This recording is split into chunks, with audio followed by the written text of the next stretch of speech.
एक लाल डायरी ने बिगाड़ दिया गहलोत का खेल, अब होगी जेल। मोदी के हाथ लगी लाल डायरी सीधे सीबीआई और ईडी के पास पहुंच गई। लाल डायरी में ऐसा क्या है जिससे गहलोत सरकार घबरा गई है? खुद के मंत्री के खिलाफ लिया एक्शन, मंत्रियों में भारी टेंशन। अगर लाल डायरी खुली तो फंसेगा गांधी परिवार भी। सचिन पायलट को मिला डैमेज कंट्रोल का जिम्मा। राजस्थान में कांग्रेस के हाथ से जीती हुई बाजी सिर्फ एक लाल डायरी की वजह से निकल चुकी है।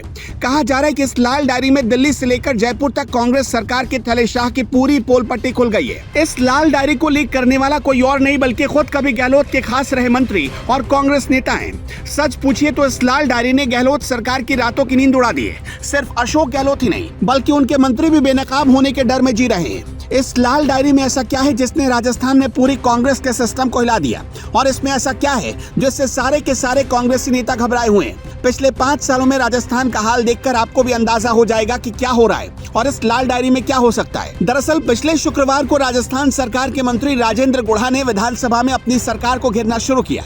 राजस्थान में न्यूनतम आय गारंटी विधेयक 2023 पर चर्चा हो रही थी।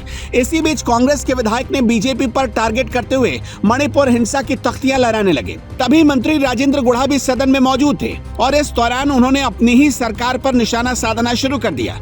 कांग्रेसी मंत्री राजेंद्र गुढ़ा ने कहा कि राजस्थान महिलाओं की सुरक्षा करने में फेल रहा और इस बात में पूरी सच्चाई भी थी। गहलोत सरकार के तत्कालीन मंत्री ने कहा कि राजस्थान में जिस तरह से महिलाओं पर अत्याचार बढ़े हैं, ऐसे में हमें मणिपुर के बजाय अपने गिरेबान में झांकना चाहिए। जैसे ही राजेंद्र गुढ़ा ने गहलोत को आईना दिखाया, वैसे ही गहलोत भड़क गए। गुढ़ा के तीखे हमलों से राजस्थान कांग्रेस की सरकार इस कदर असहज हो गई कि आनन फानन में अशोक गहलोत ने गुढ़ा को मंत्री पद से बर्खास्त कर दिया।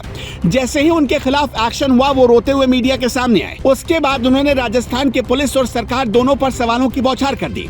राजेंद्र गुढ़ा ने कहा कि पुलिस करप्शन में धंस चुकी है और सरकार खुली छूट दे रही है। इसके बाद अगले दिन सदन की कार्यवाही जैसे ही शुरू हुई, बर्खास्त मंत्री राजेंद्र गुढ़ा एक लाल डायरी लेकर सदन में पहुंच गए। उस वक्त फिर से विधानसभा में राजेंद्र गुढ़ा पहुंचे तो खूब हंगामा हुआ। पहले उन्हें विधानसभा में घुसने नहीं दिया गया, बाद में किसी तरह अंदर पहुंचे तो स्पीकर के सामने उन्होंने लाल रंग की एक डायरी लहरानी शुरू कर दी।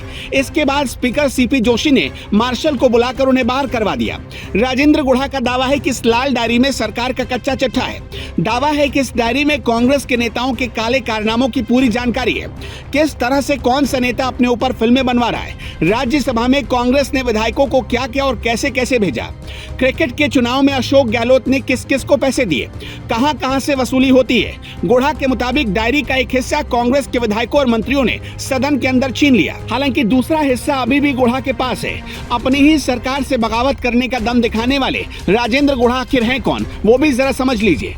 राजनीति में राजेंद्र गुढ़ा की पहली शुरुआत साल 2008 में हुई। बसपा के टिकट पर गुढ़ा ने 2008 में कांग्रेस के विजेंद्र सिंह और बीजेपी के मदन लाल सैनी को हराया था। 2008 में बसपा से चुनाव जीतने के बाद गुढ़ा ने बसपा छोड़कर कांग्रेस का दामन थाम लिया। इसके बाद 2013 में उदयपुर वाटी से गुढ़ा चुनाव हार गए। 2018 में भी राजेंद्र गुढ़ा को कांग्रेस ने टिकट नहीं दिया। गुढ़ा फिर से बीएसपी में लौट आए और उदयपुर वाटी से चुनाव जीत गए। जीतने के बाद राजेंद्र गुढ़ा फिर से कांग्रेस में आ गए और गहलोत सरकार में मंत्री बन गए। लेकिन अब कांग्रेस ने उन्हें सच बोलने की बहुत भारी सजा दी है।